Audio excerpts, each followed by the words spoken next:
And that's why Trevor hit me hard when he went, because I'd been out with him just a week or so before.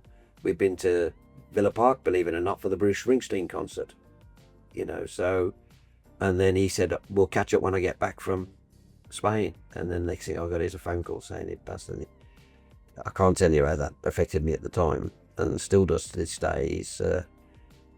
I just still can't believe a lot of it. But, so I sat down once at home and I thought, I'm going to listen to this. And I'm very self-critical, so I like to pick out the mistakes. And he sent me this, and I listened. And in that first hour, we had live Alex Govan, keep right on, no longer with us. Bertie Auld, no longer with us.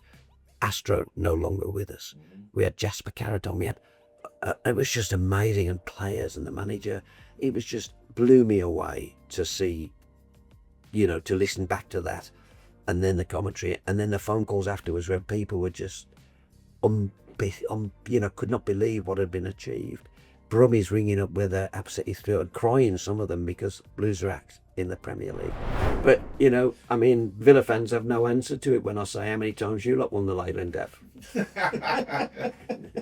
And they start laughing eventually, but listen, I have no hate in me for football teams. I have no hate. Blues fans and Villa fans, you must say, I don't hate anybody. I hate paedophiles and terrorists, right? But I don't hate football teams. Because if I hate a Villa fans or Albion fans or Wolves, what am I going to do with terrorists and paedophiles? I don't know where to go. So I have this, I don't hate football. Don't get me wrong, I want Blues to beat them all. Yeah. But I have no hate in me about football. So. Welcome to the B2B Podcast, championing Birmingham and the people of Birmingham. Today's guest needs no introduction. You should know his voice. But I'm going to do it anyway. Good, he's going to do it anyway. Tom Ross, thank you for your time today. Pleasure, absolute pleasure. So for anyone that may not have listened to a radio in the Midlands in the last 35, 45 years, would you kindly give us an introduction to yourself? Brummie born from a Glaswegian dad and a Belfast mum, so you can see the mess I'm in, can't you? Lived Birmingham all my life. Had opportunities to move out, would never move. It's my home. I grew up in the inner city slums of Aston, off Summer Lane, at the illustrious To the Back of 437, New John Street West. It's interesting telling people about that because kids don't believe it. I said, well, there was no electricity, no central heating, no electricity, no hot water. It was like gas mantles. And you had cold water tap in that corner, stairs up to the bedroom and attic there, and the gas meter there, the stove, that was it. You opened the front door, you were in, and that's it. There was ice on the inside of the windows, and there was, I was one of 8, so you can imagine mum and dad in the bedroom and then the one upstairs. And with mum and dad out of work, dad used to be what they call a pot man, collecting glasses at the Brit pub, and my mum was a barmaid and earned a few quid to feed us and stuff. But once my dad got a job at Fisher and Nudlow's, which is now Castle Bromwich, which is now Jaguar Land Rover, but he got a job there, everything changed and we were much better off. And then the council eventually moved us out to Erdington, Abbey Road, Erdington. But I went to school at St Chad's with Maureen Pendry. Gary Pendry's wife was with me at St Chad's, taught by nuns, 99.9% Villa, and there was me and Cornelius Walsh, Connie Walsh, my pal. We're the two Blues fans, and so getting beat up was a regular thing for us. And then after school, we had to walk past Summer Lane, which was out and out Villa. So yeah, but listen, it's all part of the tapestry of life. And yeah, I had a wonderful upbringing, poor, in slum conditions, poor but fantastic. A wonderful family, great together family who stood by each other and still do to this day. And it's been brilliant, yeah. So that's my upbringing. I stayed on at school as well, which then you had to leave school and earn a bit to put in the family pot type of thing. But my mum allowed me to stay on, which I did, and stayed on for 2 years and had a great time. I loved it. I loved school. I was one of them idiots who loved school. Mates of mine couldn't wait to get out. I loved it. And funny enough, I still keep in touch with a lot of schoolmates as well, which is fantastic. So that was the upbringing. Yeah. So when did the broadcasting itch get hold of you? Well, I was working for, not working, I was volunteering for hospital radio, BHBN, which was based at the cricket ground. And I just loved doing that. I did a show with Paul Franks, who went on to work at the BBC. Jenny Wilkes was there, and Les Ross was there. Jimmy Franks was there. A lot of people were by HBN. Yeah, all. It was like a breeding Yeah, ground, it was. And then I got the opportunity from what was then Radio Birmingham, which is now BBC Radio WM. Tim Russon, who was the head of sports, said, "Look, do you fancy doing blues games for us?" And so I said, "Yeah, I'll have a go." I could do anything. I always say I'm good at everything because I never turned down anything thinking, "Well, I'll worry about it later." And I enjoyed that immensely. They were really good to me. Tim was great to me.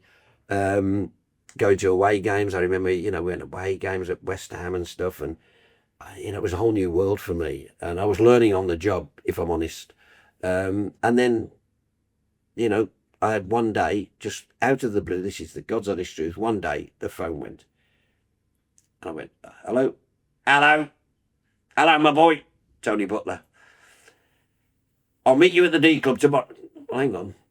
I want to speak to you about working for the RMB. "Yeah, but don't have an interview. Meet you at the D Club at Blues." So I met him at the D Club, and this is exactly, he never gave me an interview. He went, "Tomorrow, you're going to Stoke." That was it. That was my first game for BRMB, Stoke away. And it's an interesting story because it ended 0-0, and I thought I'd done a good job. And the next day I'm playing for the BRMB football team at Tally-Ho. So I walked in the dressing room full of myself because I had a good time in my first ever game for BRMB. And Butler shouts across the room, "If that's the best you can do, piss off back to the BBC." He absolutely killed me in front of all these people, like George Gavin, everybody was there, all the BRMB people. And it wasn't until afterwards I realised he was testing me. Yeah. Am I going to cry and walk away, or am I going to say, and I didn't, I showed him, and I've been there ever since. And from that day, 1980, and I was there till 2015, when I went just going in 36 years. It's a long time, yeah. And at Aston Road North, which was fantastic. I loved Aston Road North. And then we moved on to Broad Street, to Brindley Place, which was brilliant. But Aston Road North saw the change when Capital Radio bought us, and we had Richard Park come in, and the whole attitude to football changed. Then we started to do every game was commentary. Yeah, we'd never done it. We'd done, if we had an odd cup game, we'd do it. But then it was every game was commentary, and it was quite interesting because I remember Richard Park, George Gavin, and I were. George was head of sport. Then Butler had gone, and I was George's deputy, and we went into the managing director's office, Ian Rufus, with Richard Park, who was the main man. He was the man who's come from Capital, and he was Mr. Football. He brought Jonathan Pearce into Capital and did all the commentaries. He did commentary himself at Glasgow for Celtic and Rangers. I mean, he was the main man, and he was the man that changed it. And this is a God's honest truth. He sat there with us and Ian Rufus, and he went, "We're going to make this Aston Villa FM." And I said, "Well, you're mad." I said, "If you do that, you'll lose." And remember, that was the attitude, because they were the big, massive club, weren't they? Yeah, because George Gavin was a Villa fan. No, he wasn't Villa, George. He was Everton. Ah, okay. But he had a soft spot for Villa because he'd done the European Cup and all that sort of stuff. But he wasn't Villa, to be fair to him. But I stood up to Richard Park that day, and I said, "Look, if you don't believe me, go to the Birmingham Mail, check how many Argosies and Mails they sell." And he did. And he came back, he said, "You're right." So he started to cover Birmingham as well, because they weren't going to. It was going to be Aston Villa FM, because they were the big team. But we were a division below again then, I think. Maybe it might have been in the third division then. But that was the situation. But this area, no matter what division they're in, Birmingham, the city of Birmingham, has got a lot of Blues fans in the B postcodes. Yeah, without a shadow of a doubt. And the Mail confirmed it. When Blues win, they sell more copies of the Argus than the Mail. That's what they said in 1991.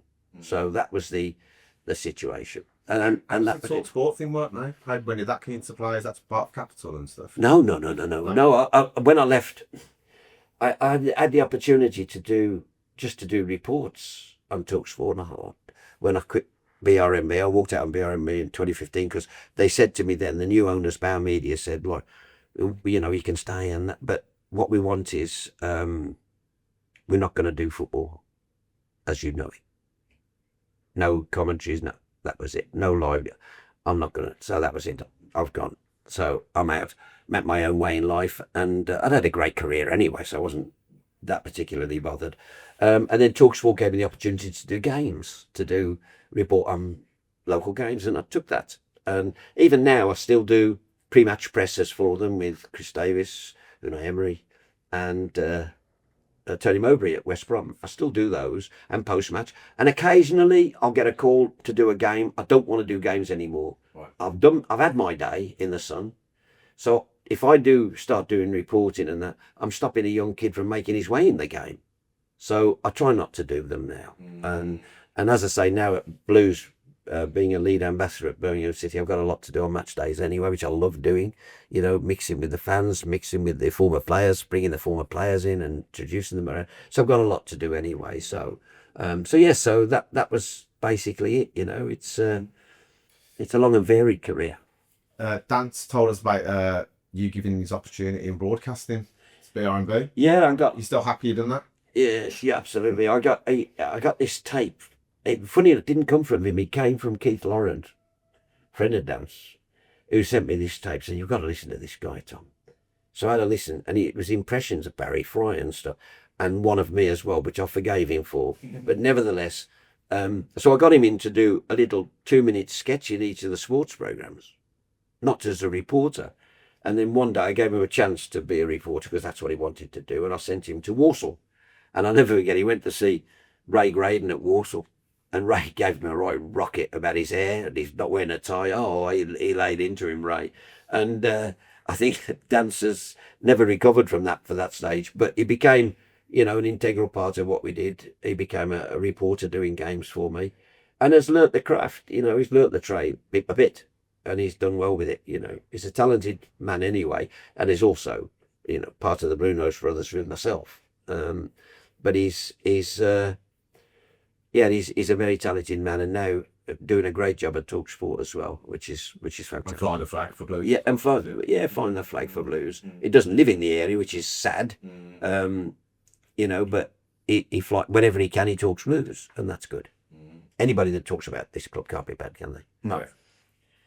So at BRB in that time as well, we were talking to Ian about that era. That was probably the peak of popularity, wasn't it? Of like BRB as a radio station.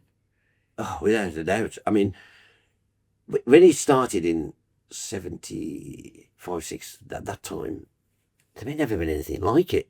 Never been anything. Wow, this was new with adverts and stuff, and it just grew in popularity, and it was. I mean, I can only speak on the football, although I did see all the radio. Radio is the industry figures that, you know, it's like G-Craft for TV. They tell you how many people are listening to you, and I was proud that on sport, we were the market leaders on a Saturday afternoon. And when I say not just in sport, but in anything, on Saturday afternoon, no music station, no sports, nobody come anywhere near us, and that was down to giving the people what they wanted. You know, being passionate about their team, whether it's Villa or Blues or West Brom, being passionate and making it us and them, if you know what I mean. Yeah. You know, when we went away with our teams, whoever they were, and I said to all my reporters, Dan will tell you, I said to them, look, they're not interested in stats. If they want stats, they'll buy a book.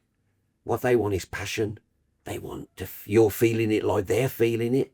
And you know, I managed to get a group around me and pundits like John McCarthy at Blues, and Gary Rowett was with me at Blues. Kevin Broaders was with me at Blues.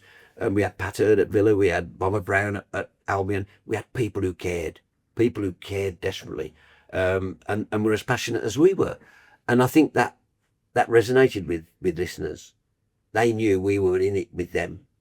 And that's what we did. We did it unashamedly biased. When I say biased, we told the truth. If they're not playing well, we'll tell the truth. But what we're 100% behind our teams. And old-fashioned me, the glass is half full or half empty. Half empty, you'd be saying, oh, this is hopeless, they're useless. Or half full, you could be saying, well, if they do this, they could sort it out. You know what I mean? Can be. So I always encourage my people to be half full all the time and positive. Don't tell lies, but be positive. And I think that worked. And little things like, you know, I mean, I hate it when I hear commentators go on the stand opposite. Yeah. Well, that's okay if everybody's sitting next to you. What about people sitting the other side of the ground? Where's that to them? So I made sure that my reporters talked about attacking the Tilton, attacking the railway end, attacking the a throw-in between the main stand and the Tilton. You knew, then in the paint, Visualise it. in their mind's eye, because they're playing the game in their mind, they know exactly where it is. Do you know what I'm saying? And that's important. It's 2 yards outside the centre circle. People know where it is. So I encouraged all my reporters to work that way so that people at home who were listening, they got that in their mind. They went along with us in their mind. And never be ashamed to be excited when a goal scored. And that's what we did. Nobody was like us for it. And the result of that was at the time, we had like 4 times any other local radio station in terms of football audience, 4 times. And, as I said, market leader. So I'm very proud of that. Believing as a listener through the whole. Well, no, I was literally about to make that noise myself. well, that's the BBC. You see, that's the BBC. Yeah. See, even you've got that wrong. Really? That's the BBC. Oh my. That's the BBC. But I always thought that was No. I've got to ask. Don't worry, lads. That's one mistake. Yeah, You're down on the book. Well, edit that out. Thankfully, Kev's a skilled editor, so that one's not like that. No, but the thing is, some people come up to me and go, "Oh, I remember that. That wasn't us." Is that what people say still? Yeah. Okay. Right. But remember, that is today because I don't do anything. But then we all we had was if I'm doing a commentary, there's a goal at and I just cross to them. We had our own music, which resonated with people as well. Our own theme music, which we used on a Friday night, even until I'd finished in 2016. We used the same music for all the time. So we had, and it's strange that a fair play to the Beat, that sound obviously got to people. Obviously got to people. Was that WM at the time? Yeah, it would be. Maybe I should have done something like that, but I didn't need to. Yeah, but Tom, to be fair, you had the Bronx hats. Yeah. And to this day, my a colleague of mine wanted me to bring something to get it signed. I said, no, I'm not going to do He's that. sick of the Bronx hat bands. I get all the time people come, even Saturday people come and say, one came up wearing one with extra AM on it, blue one, and I said they're worth a fortune now. And he went, because what I used to do, and I'll let you into a secret. I used to make them, because you couldn't just get one, you had to be given one. They made them special, and I was determined I wasn't just going to give them away willy-nilly. I wanted them to be special. So much so that I remember there was a charity auction in Birmingham, and one went for like hundreds and hundreds of pounds, for charity. Yeah. And it's like nonsense, really. I just created that. I created the image that they were... Where did it come from? No, I just decided I needed something. And I thought, because I was a big boxing fan, and they all wore them, didn't they, the Bronx hats? People call them beanies and other things. I call them Bronx hats, and it's amazing how many fans couldn't spell Bronx, but that's another story, because that was the boxing from the Bronx in America, and the gyms and that. So I created this, and we had them in blue with the Blues badge on the back and of the Blues or wherever it was, I can't remember. Extra AM on. It was Extra AM and BRMB. We had BRMB, then Extra AM when we moved on to Extra AM. So yeah, it was a phenomenon that caught everybody's attention, and I still get people today. Any chance of a Bronx hat? It's weird, really, isn't it? It was always either the call tailed off, wasn't it? They get off the show. I've been down the Blues, Tom. And they're like, can I get a Bronx hat? Any chance of a Bronx hat? No. No, get out. And then, but it was. I just, as I said, Barry Fry wore one in a game. He wore one on the bench.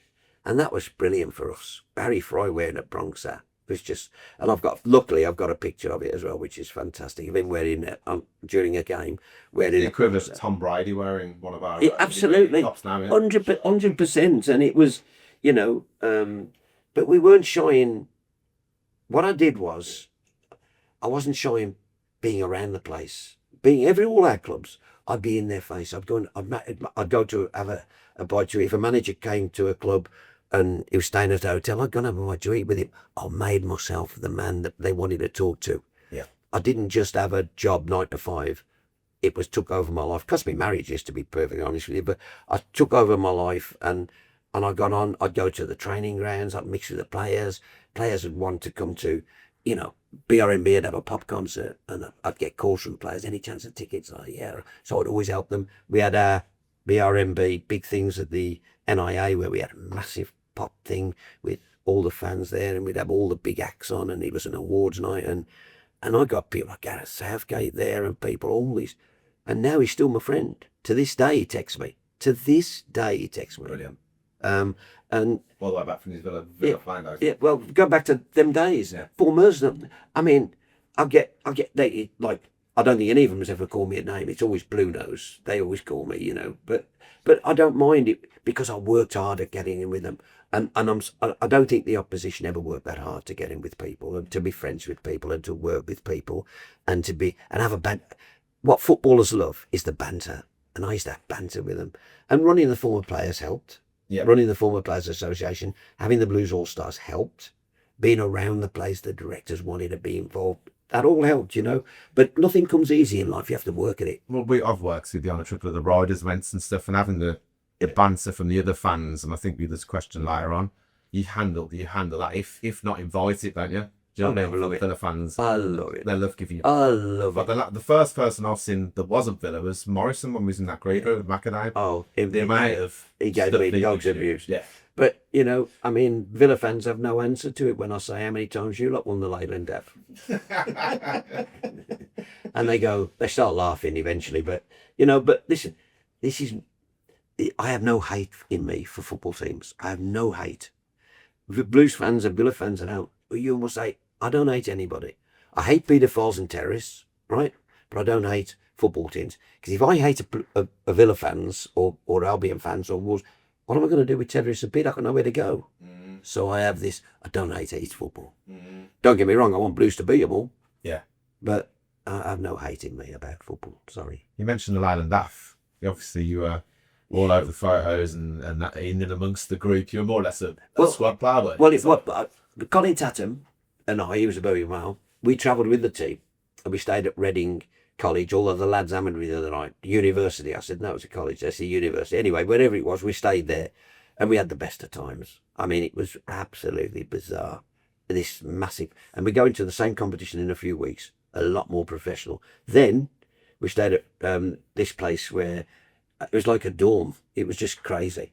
But you'd go out in the morning, we get on the team bus and I'd say to Chick Bates, where we training? And he'd go, ask Lou, where we training? We'll find a field. Found a field, cowpats and all sorts of, climbed over the fence. Crackers. Then we found one with a running track the day before Wembley. And Lou Macari true story, Lou Macari sat the players down. He went, lads, I'm not taking training today. Tom's taking it. To which John Gale and Nigel Glegor went, well, if he's taking it, we ain't doing it. So I made them do 20 press-ups. I made them run around the track. And I thought Lou thought I was a great coach. No. What Lou thought was, I want the lads to have a laugh, relax the day before Wembley. And that's what he did. So this was the day before? The day before. He wanted them to relax the day before. And by the way, that's the only time anybody's ever done commentary from the bench. I did my stuff from the bench. And all through the game, up, he's saying, I wish he'd get me on. I wish he'd get me on. Get me on. I think the game yesterday, the FA Cup game, pulled one of the subs. You must be disappointed that you're not starting or you're not on the bench. And the kid's like, well, yeah. I don't think managers want it, but money talks. But in them days, we had a relationship. They let me do it, and I loved it. I loved doing it from the bench and doing a lap of honour with the cup. It's ridiculous. But we had the most amazing time there with them, and that was I did a phone in with from the venue, the college, and when we went to the Worthington Cup final, we stayed at, I can't remember the name of the place now in Wales, but I did a phone in from there as well, on the Friday before the weekend's game, and it's crazy. I can still remember now. I got each player up, and I've got, I can tell you now, sitting next to me, and I'm doing like this, and I'm talking to Stan Lazaridis, and the door opens, and a naked Ian Bennett walks in. Crackers, man! This is what we had. I think that would come up in the Yeah, yes. a naked Ian Bennett, what a lunatic! Didn't even have his gloves on. No. But to be fair, he didn't have a lot to shout about either, by the way. That's another story. But anyway, but these are the sort of the relationship we had, and the relationship I fostered with players and managers, because, as I said, if a story's breaking, I'm going to tell the truth about it. I'm not hiding it, I'm telling the truth. But one of the things I told myself when I got the job, when I was made head of sport, because I had some horrible letters from Villa fans saying you'll be biased, you'll be doing this and that. And because we had letters in them days, remember there was no social media, I had letters. And I made a conscious decision that what I was going to do, I was going to be honest about everything. Honest, and I would tell the truth, but what I wouldn't do is get a story and run it and then get the answer. If I got a story, I'd ring the club, whichever club it was, and say, this is what I've heard, this is my story, what are you saying? And then I'd run it. These days, they'd rather run the story, then get a reply. That gives them 2 days' stories. So that isn't me. I believe everybody should have a right of reply. And that's the way I did it. And all my reporters, be honest. All you can do. And if it's rubbish, I remember one game, Blues were playing at Blackburn. And it was awful. The game was dreadful. Honest to God, dreadful. And I made the mistake of saying, what am I doing here watching this? And my producer down my ear went, Richard Park's been on. He said, I'm quoting him, that's a strange way of handing in your badge. Wow. That was it. Is that sometimes when Blues takes over job? Yeah, but no, but you have to tell. Yeah. But the point is, and as I said at the very start, half full, half empty, half full. You can be positive. So it was a poor game, but what I should have been doing was 0-0. It ain't the best games. Can Blues get that winner? Stick with us. Can Blues? We've got 10 minutes to get that. Can Blues get that winner? Count it down with us. 9 minutes to go. Can they get that equaliser? Can they get the winner? Can they? Whatever you can do. So there's always a way of making it positive and keeping the listener engaged. Because what I was doing originally was telling the listener to switch off. And that's because you're dictating the mood of the listener. If I'm listening to you and you're going, this is, I'd rather turn off. Yeah. Sometimes when the games are bad, though, it must be so hard to. But there is always a positive. Yeah. You know, if you're 2-1 down, can they get the equaliser? If they're 0-0, can they get the winner? You know, if it's 1-0 up, can they hold on? Yeah. You know, Yeah. So you can always make something out of it and make it passionate and make every corner important, you know. And I learnt that very early on. As I said, and he became my mentor, Richard Park. If you remember, he was in a TV series. He played the headmaster in Fame Academy. And all that. He was my mentor. Oh, so it's very straight, wasn't he? He scared people. In radio, he scared people because I think I stood up to him originally, as I mentioned.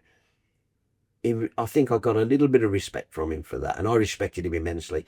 He was my mentor. He's the best person in radio. He helped me so much. He gave me the job at BRMB as head of sport when George left, and I'll never forget him. And I would run through a wall for him because he gave me the job. Head of sport, my town, my radio station. What could be better than that? What could be better than that? Nothing on this planet. And I've been very fortunate ever since to be doing it. But I mean, I remember once, you know, it sacked people by getting a red card out of his football career. Yes. Yeah, man. But I lasted the time, and you know, he wrote some very nice things in my autobiography in 2016. He wrote some really nice things for me. And as I said, people say he was horrible. People say he was tough. People say he was brilliant for me. But I worked hard for him. And, you know, we gave him the best audience BRMB ever had, even with Butler and the best audience they've ever had. And that wasn't down just to me, but that was down to all my reporters. I put together a great band of reporters. I put together some great pundits. And we had a philosophy of the fans listening. We're in it together. We're going to Stockport. We're going to Wembley. We're going to wherever. We're in this together. We're leading the charge for you, lads. And that's how we did it. And people bought into that. Do you find a little bit of that's been lost now? You know, we were talking earlier about the importance of having older teams, older players connected to the club going forward. Do you find that's lost in broadcasting and just in general with the internet? Now everyone's got a very short memory on games, players, history of clubs. Well, the one thing you learn very quickly is, and I have to be on social media, you know, I've got 130,000 followers who have all got an opinion. Some of them have a very sensible opinion. Some of them have horrible opinions. But I think for me, social media brings out the negative side of people too easily. Everything's negative. And frankly, it drives me nuts. I can't wait to get off it. When I retire, I should get off it because it drives me nuts. For example, and I did an exercise at the college where I put up on the wall a table, and it went 1 times 10 is 10, 2 times 10 is 20, 3 times 10 is 30, 4 times 10 is 40, 5 times 10 is 60, 6 times 10 is 67. The table was up there, and I said to them, "What do you see?" And all the hands went up. "You got one wrong." Nobody said I got 11 right. I got one wrong, and that sums up social media. Well, I always say that when on Twitter, when there's a result and you say, "Let me know your thoughts," and I think you must send that and just go, and then just step away. No, because it's important to get people's thoughts. But what I do is I read, and I do read through them all, and I read through, and the ones that start up, ease this and ease that, I ignore. Anybody constructive, I listen and I read and take it all in, because it's important. But too many people are too angry and too aggressive, and when I was a kid, you needed whiskey to make you a coward into a brave man. All you need now is a keyboard. Yeah. Well, we had Carl Chin on, and he was talking some sense. I put some clips out, and he was just talking about Peaky Blinders, and he's a historian. Nothing to do with blues. No. Nothing to do. No, Nothing. And people can't see past, it's a DVB and all this, and da. It's like, because he's a Villa fan, everything he says has to be, because it's... He was telling the truth. Yeah. And Stephen Knight will tell you, blues and Peaky Blinders is fiction. Yeah. Right? Now, it's great fun, and we enjoy it. They never went in the Garrison. But why not just enjoy it and just live with it, and don't want to fight everybody about it, I love Peaky Blinders. I still speak to Stephen Knight when he's at Blues most weeks. Great lad. Him and his family come all the time, raving blue noses. No problem. But I'm not going to start believing Peaky Blinders is real. No, it's not documentary, is it? No. But it's great entertainment, and that's it. But people get too aggressive, too angry about everything. And I always say to people, listen, if your daughter or son was in hospital and the only surgeon available to save their lives was Villa, would you say, "Don't you dare touch my kids, I don't want it"? No. So let's be sensible here, for God's sake. Yeah, of course you would. Back your team with passion, but let's be sensible. That's all it is, isn't it? Let's be sensible. So moving on, last week... Got to be miserable there, lads. No. See, we're doing pigs, we're getting... Bring it down, bring it back up. Last week, Trevor Francis memorial concert. Yeah. With Jasper and a special guest, Andy Bennett, who we had on before. Andy's great. Lad. And what a talent he is, by the way. Ocean Full Seat. Yeah. I think me and Jasper were saying afterwards we're going to go and see him in concert because he is a talent here. We like to think that the whole gig come from this podcast. But of course, never. He was saying he was sitting dormant, wasn't he? He was saying, "I don't know, I'll start something again." He's so laid back about it. He's a lovely guy. Well, and a very, very talented singer and guitarist. Absolutely. But that's been on, because I'm chairman of the Trevor Francis Memorial Committee, right? And the statue is part of that, which people will see next June, July time. And out of it came the memorial concert. That was Jasper's contribution. Yeah. And as I said, I've been meeting with Jasper regularly, going through it. How do you know Jasper?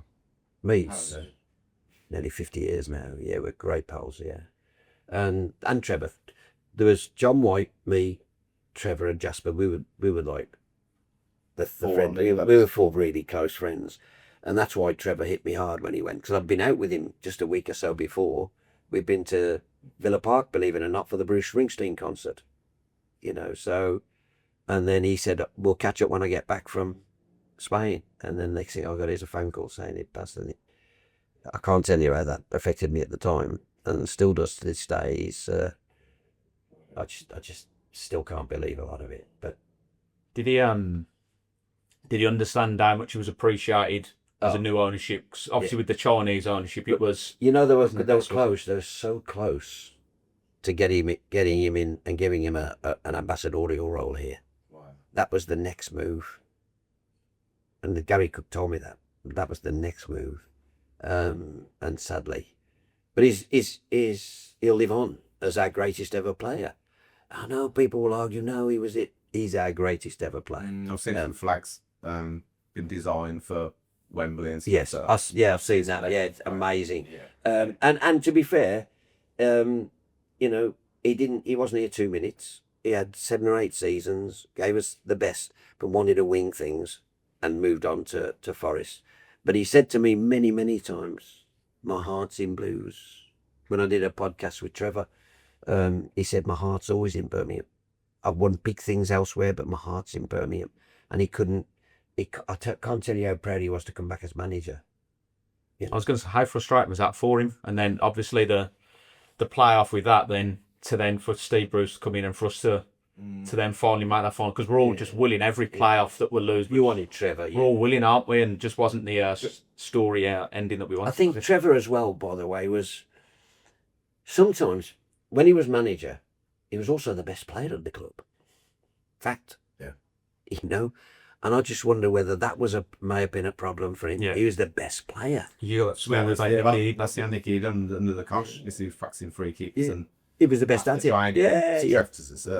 Trevor got to him and said, "This is how you do it, one in top bidders." And he said, "If I was doing that, I'd Well, I remember we used to see him every year in Marbella, and we had this charity match that I played in with. Funny enough, with Lee Hendry and Darren Byfield and Trevor's sons, and Dutch internationals playing for us. We played a big charity match at La Quinta, where the national team used to train. And Trevor stood out even there. I mean, Lee Hendry was fine, and Darren Byfield stood out by a mile, scored 2 great goals. He was just special. Mm-hmm. And I remember as a young lad, a young man, being, I couldn't believe this kid's come on. This young kid, he's come on and scored goals. I remember his 4 against Bolton there. It just blew me away, man. 16 goals in 20 games he got. He was 16 years of age. Oh, my goodness. And it was the following year. I mean, I was so in it, because I started to do the tannoy then. I was the pitch announcer. So what I used to do was I used to announce the teams and then run round and stand with my mate on the tilt. I didn't want to sit in the box. I wanted to be with my mate on the tilt, and then run back at half time and run back. That's how I did it. Until I did BR&B, then I couldn't. Then I had to do what I had to do. But one day I'm at home in Streatley, and the phone goes, and it's a Bristol accent, a West Country accent. Oh, I can't do it, but oh, Tom, Trevor Francis here, and I went, I'll put the phone down. Put the phone down on him. I thought it was my mate. I thought it was my mates winding me up, because they knew what I thought it was. They knew me as my hero. And then Jeff Greaves rang me. He said, that was Trevor. I went, oh my God. Jeff Greaves was the commercial manager. He'd given Trevor my number. And I went, right, Trev, so sorry. And he wanted me. So I went over to his house, and we became pals from that day, because he was mad on music. So we swapped albums. I took a load of albums over, and he still hasn't returned my Wild Billy Barrett and John Nottaway album, by the way. That's another story. But we used to sit there talking and playing ELO tracks and all this sort of stuff in his house, and drove Helen nuts. But he lived in, I thought, it might have been Chiswick Green then. And he had a little Opel Mantra. It was just fantastic. I mean, to go on to be such a world superstar was amazing. But he was always humble and never forgot his pals, and never forgot his pals. And when he came back as manager, we started to see each other a lot more, which was easier, because after getting back from Italy and all these sort of places. And he was just great. We'd go out, we'd have a laugh. So the clip saw you, Trevor Francis, and Jasper Carrot out, and I mean, it's like, well, but they always thought, that he was, what was the word I'm looking for? People would say, I met Trevor, he's a bit aloof, isn't he? A bit snotty. No, he's not. He was sensitive. He didn't trust people till he got to know you. But once he got to know you, he could joke and laugh with the rest. But he would, probably because he'd been in Italy, he'd played for England, there was probably that barrier was there. But he wasn't aloof in any way, shape. And a heart of gold, do anything for you. Absolute heart of gold. Just a proper bloke. And I'm so, even to this day, I still well up when I think about him not being here. He was just a proper bloke. And his wife Helen had gone just before. Helen was a dream. I used to drive Helen to the games when Trevor was playing.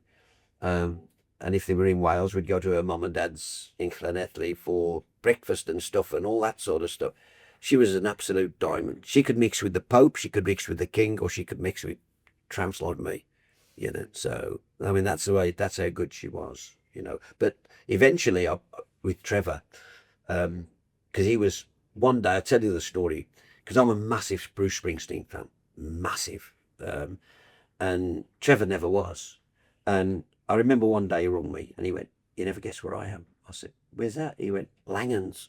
I went, oh, that's nice. Posh, that is London. He went, I'm having lunch with Bruce Springsteen. I put the phone down again. I couldn't stand it. I could not stand it. He's having lunch with Bruce Springsteen through his, and I'll tell you how he did it, through Nick Skelton, the show jumper. Because he provided horses for Bruce Springsteen's daughter, who was a horse rider. That's how the link with Trevor, and Trevor was Nick Skelton's pal. So that's it. But I was so envious that it and I got him into the music. He went to the Etihad concert, and then we began to swap albums, and I can remember sending him hundreds of Bruce songs that Trevor never heard of, and he got into it in a big way. So he used to really love it. And as I say, the last time I saw him was at Villa Park for the Bruce Springsteen concert, and it was just a crack, isn't it? It was just, I still can't believe he's not here. But music was our passion, and we used to, and ELO, of course, he was great friends with Jeff. And when Jeff had the, what was it? They did Hall of Fame, the Star on Broad Street Hall of Fame. We had a big do afterwards, and it was my job to get all the Jeff's favourite players down, and that's what I had to do, get all these, and we did. We had the best of times there, just amazing. Because Jeff loved Trevor, and Trevor became really close to him as well. With all the, if you remember, they did a piece. Trevor scored the most amazing goal against Queens Park Rangers. He went around about 4 people and slotted the ball, and they played the ELO song "Strange Magic" to it on ITV, on Central News. They played that. It was just amazing, and Trevor was very, very special. And I don't care what anybody says, I'll argue all day, any day, greatest player ever to play for this football club. Maybe Dugarry might have been technically better, maybe, arguably, But Stansfield's getting there. But this guy is the Trevor was a million miles ahead. What's he worth in today's market? Oh, well, this is interesting because Jude Bellingham will end up being probably one of the world's greatest players, no question. Talented kid. He weren't here very long, though, was he, in the first team? He came through as a kid, but weren't here very long. But a talent. But today, remember, with nobody kicking him from the front, back and side, pitches instead of mud, Trevor would be the best in the world. Bear in mind, Man United pays it 86 million or something like that for Anthony. No, Trevor would be he would be the best player in the world without anybody kicking him. I have this argument with people because I love Messi. That I do question whether he could have played in Trevor's era with people kicking him all day. And remember, they could go through you from the back, from the side. They could smash you with their elbows. That don't happen today. Players are looked after. I'd love to see Trevor looked after like that and see how he would be. He would be enormous. Yeah. And we've had some good ones, by the way. We've had some cracking players. And Dugarry, I love watching. I did a thing recently with Dugarry, a Q&A with Dugarry, and he was technically so, I mean, just what we wanted at the time. But he soured it when he walked out on us. Yeah. That for me, ripped his contract up and walked out. Because why? Because he was subbed at Villa Park. Taken off, Sturgeon put on. And he was justified, wasn't he? He wasn't playing very well. Oh, Sturgeon scored the equaliser. Of course he was justified. So yeah. So, but a World Cup star. And remember, I'd covered the 98 World Cup for Capital Radio. So I'd seen this guy. So you saw him in the flesh before in the Stade de France. I'd seen him in the flesh. He was a player. He was a big part player for France, if I'm honest, in that team. But he came on a lot. Hell of a player. Hell of a player. And technically probably as gifted as anybody we've ever had. And to watch him. Although I don't know what he'd have done if Jeff Horsfield hadn't done all his running for him. He did all his running, didn't he, Jeff? Yeah. It was a perfect four, wasn't it? Yeah. Absolutely. And yes, it was the perfect foil. But Steve Bruce used to give him loads of stick, Jeff. But Dugarry was God for him. A little flick here, and he was like the genius. And Jeff had run his what's-it-stuff, and he was a Barnsley bricklayer. You know what I mean? It was so. Listen, sometimes you need polar opposites to make a team, don't you? Yeah. We had Darren Carter on last week, and he was saying about that. Did he moan that I cost him his place in the team picture? No, I always remember that commentary of you saying that's the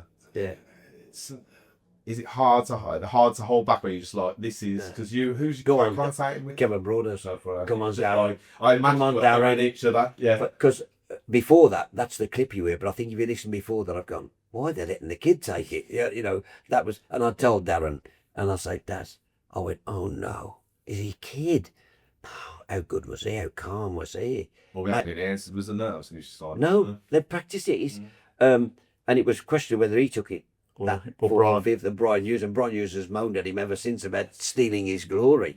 But Carts is a good family friend of ours. He's with my son, and I see him all the time. He's been my pundit as well, Carts. Yeah. And he's just a nice kid. He's just a lovely kid playing for the club he loved, and a very good footballer as well. But I got it straight on. My pitch reporter grabbed hold of him to talk to me after the game. And he said, I wasn't on half the team pictures because of you. Because they all had, where they had the was it nationwide flag and all that they had spread. Anyway. But I mean, funny enough, that was one of the great days for me.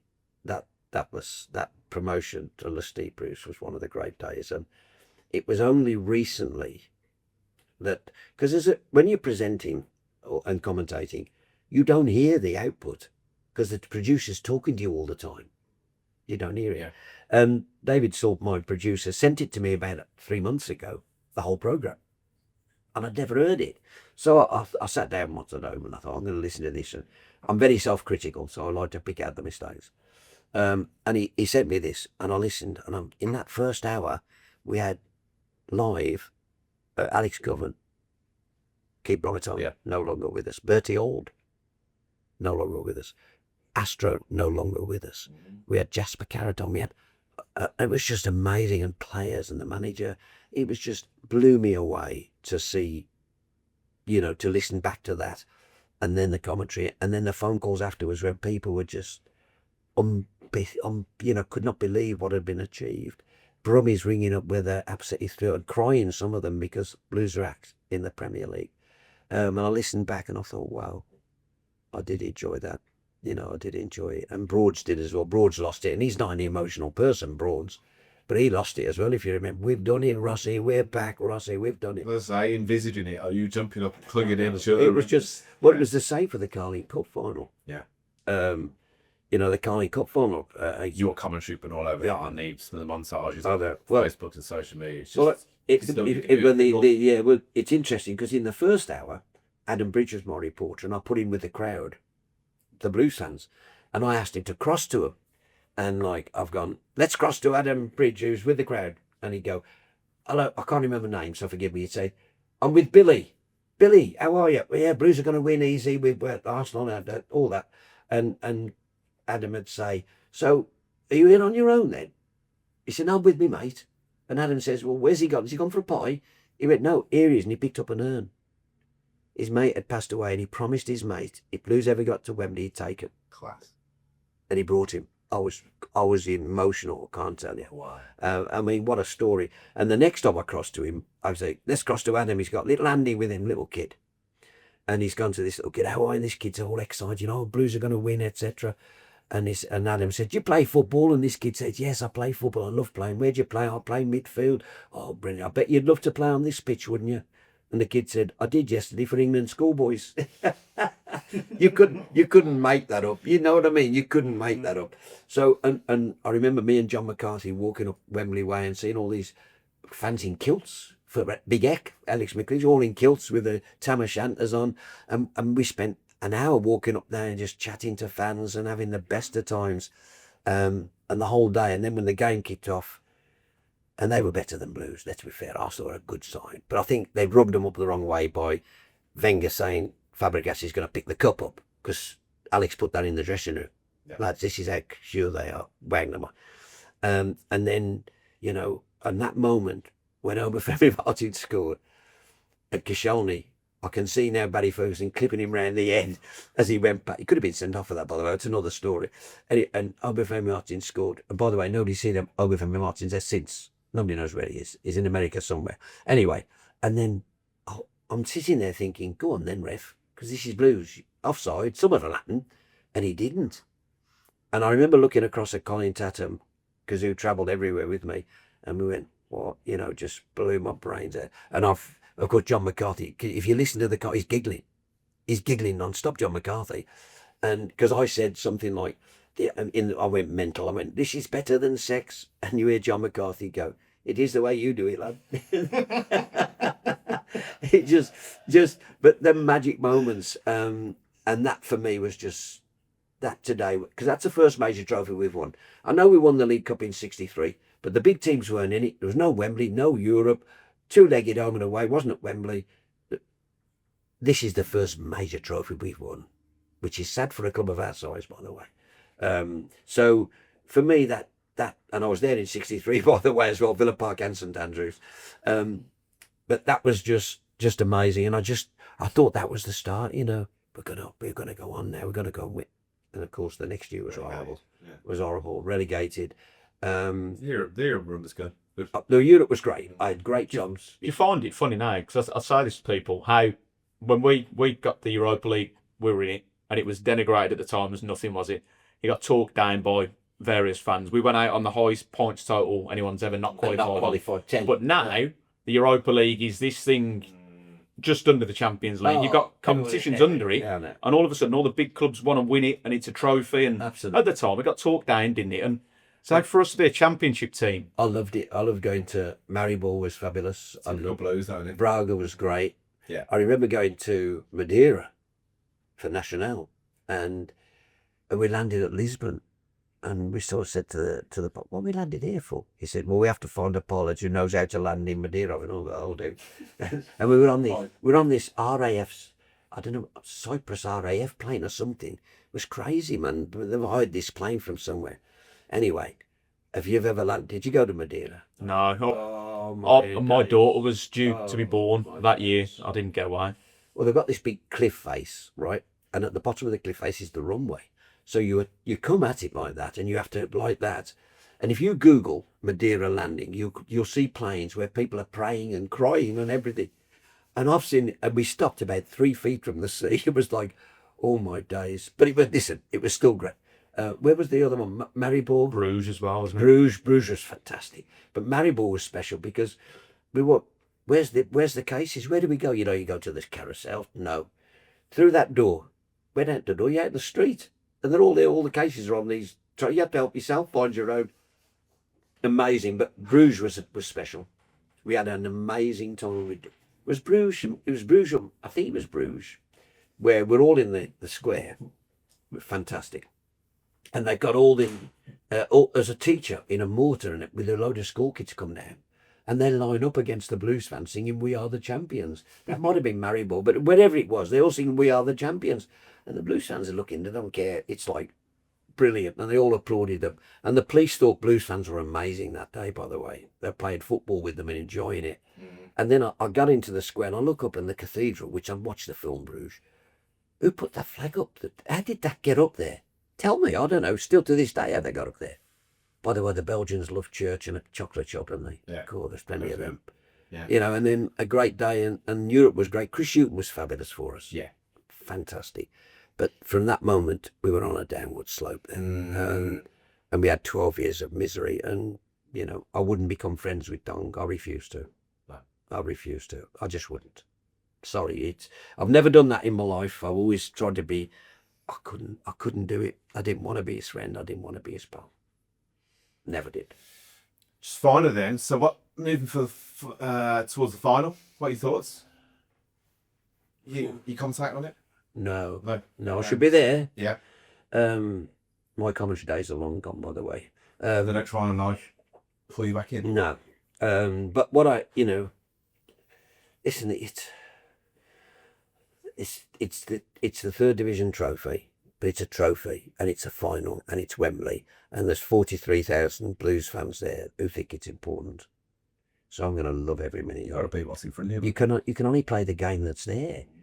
I've seen all the people to the third division.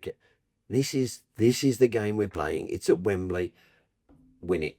But you know what? For us to be as poor as we've been for so long in the Championship, and we're constantly the worst team that doesn't get relegated, to then drop one division and then potentially win with a record points haul and win the only trophy that's available. It's packed out every home game. It's no small thing, is it? I didn't want to get relegated. But when we did, and I sat and thought, there's a chance to reset. And now they've used that, not the loophole, but there's greater scope for spending, different rules. And they've used that and brought in players that will be at home in the Championship. Not every single one. Most of them be at home. If Watts, they'll be at home in the Championship. Mark my words. So I was glad of that reset button being pressed. And what the club have done to this stadium, I mean, I can't tell you how excited I am with these owners. They're absolutely amazing. And I remember I first interviewed Tom Wagner, and I said to Tom, I bet you can't wait to get in the Premier League. And he went, no. And I went, no. Almost disbelief. And then he added, that's only the first step. And that did it for me. That's the ambition of this club now. Getting in the Premier League, first step. Now that's amazing. And the new stadium and all this. I mean, I can't believe it's there, I cannot believe how excited any Blues fan moaning now might as well pack his bags and go somewhere else. But this is what you say about the internet, isn't it? This is where people will just talk for the sake of talking. But I used to think that before, if there are fans used to ring my phone in, and I used to, nobody ever rings the phone in and go, everything's great. They only ring it when there's someone to moan about. If Blues win or Villa win or anybody win, nobody rang up.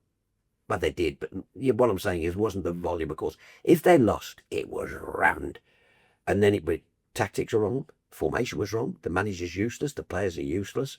The board's useless. And we didn't sell enough programmes. They moan about everything. You win, they moan about nothing. If you win, nobody moans about the formation. Nobody moans about the tactics. Nobody moans about... So the game's about winning. It's always been about winning. Not anything else. And I do get... I mean, people are talking now about... I mean, Chris Davis has been a revelation for us. Absolute revelation. But I don't understand why people are saying, I wish more goals. Yeah. I interviewed Chris last week and he said the same thing. He said, I talk to them all the time about, not scoring that, not trying to score the perfect goal. He's honoured them, shoot. You know what I mean? But once they cross that white line, they're on, he has no influence. Yeah. So he gets that. But then I started telling myself, keep winning. We keep winning. That's it. We get out of this division and then worry about it. 4 more wins, I think. Is that all it will be? Well, the record. It's, and rightly so. We should be there or thereabouts. But we've got a manager now who I'd never heard of. I'm not going to be a smart backside and say I knew all about. I knew nothing about this man. But I did check, and the word I heard from Glasgow and places were, don't underestimate the part he played in Brendan Rodgers' success. What's happened to Spurs since he went? We've got a good man. And remember, it's his first taste of management. He's learning on the job, by the way. And what a job he's doing. He's got a good backroom team and he's got players who are together like I've not seen for a long time. There's a real togetherness. He won't have players around who don't get on. They get on brilliantly. So I think it's exciting. Just wanted to touch on, you're chairman of the board of trustees for Help Harry Help Us, aren't you? Yeah. And talking earlier. And Upbringing Mental Health as well. And Upbringing Mental Health as well. What is it about charity? What is it that you enjoy? Well, I think when I first met Harry, it was funny enough, it was Michael Johnson. Magic Man brought him in to the studio with his mum and with Ian Taylor to do an interview. And I made no bones about it. But after I interviewed him that day, he changed my life. I realised, I put money in. I bought a raffle ticket. I put money into something. I didn't do anything. And he changed my life. And I decided then that I was going to get involved and do things. And his mum asked me to get involved, and I did. And I've been with him ever since. And same with Upbringing Mental Health, with Roy Davis and Jack Davis. I'm doing what I can to help them to make their way. And we had an event recently there, which raised £250,000 at the NIA, where we had a band on, and everybody, thousands, came with their drums and their guitars and joined in on the floor. Chris Brunt at West Brom, his son, was there with his guitar playing. So, and we're going to continue to do that. So, and it allows us to provide counselling for only young people. Well, I say young, I don't know, 18 to 35, whatever, to help them at a tough time, in there when they've got mental problems and need help. So we're there for them as well. So these are the two charities very close to my heart. I'm also ambassador for Jeff Horsfield's Homeless, which is brilliant. And I'm an ambassador for the Southern City College, which I absolutely love because it's the biggest college in Europe, 22,000 kids, all from Birmingham, and it allows me to have some sort of help them there with that. So yeah, so there's a lot going on. I think late on in my career and my life, I realised you got to put a bit back sometimes. Yeah. You know, you can't take. You've got to put a bit back, and that's what I do. And listen, I'm chairman of the board, but Georgie does all the grafting, if I'm truthful. Yeah. Jack Davis at Uproar does all the work, but you know, I'm playing a part, and that's important as well. You know. Brilliant. Yeah. So finally. Oh, you part timers, you now. Have a look at that. There's loads to go through there. His batteries running out. So what's the future hold for yourself? The goal zone. Where do you see yourself going? Well, What's the plan? social media, it just continues to grow. That it's just crackers because I think people trust you. I'd like to keep doing the odd games where I can and pre-match press. I love interviewing. That's my strength. I love interviewing. Being an ambassador for Blues, a lead ambassador for Blues, means I still keep contact with the fans and stuff, and running the Former Players Association, keeping in touch with them, and allows me to develop that link between the former players and the club, because I think that's an important link. Yeah. The past, and you know, it is our past, and it's an important part of the past. On the shoulders of giants and all Yeah. that. Isn't it? So we do that, and so. Do you enjoy still? And I still run the former. Q&A stuff. Yeah, Doing that? that's great. I love that. And the Former Players charity team, the All Stars, we've been going since '91 and have raised over £1.7 million for local charities. By the way, Brilliant. and these players give up their time. They don't get paid. They give up their time. And my midfield in the last game was Carter, Carsley, Gardner, Roger Johnson at the back with Matt Sadler and Jonathan Grounds. I mean, we've got a decent. So you title it for one of these games now, wouldn't you? Yeah, we got Dealey up front and Paul definitely normally plays, but he's been injured. Matt Burley, who played in the Premier League under Steve Bruce, he plays wide. Oppie still turns up, and that's 2 minutes. He was in the very first team in '91. So Dennis Spider as well. Eh? So Dennis Spider. Dennis Bainey plays now. Yes, he Still plays. lying, isn't Is sharp, Dennis. So we've got good lads, good players. You know, along with the Marcus Painters of this world, and you know, they're all great lads who give up their time to help people who need it. And, you know, sometimes that shouldn't be forgotten. Well, I'm saying never should be forgotten that. And I think sometimes it is that these players give up their time, you know. And I'm hoping when he finally retires, I'm hoping to nick Lucas Jukovic. I hope he never retires. Yeah.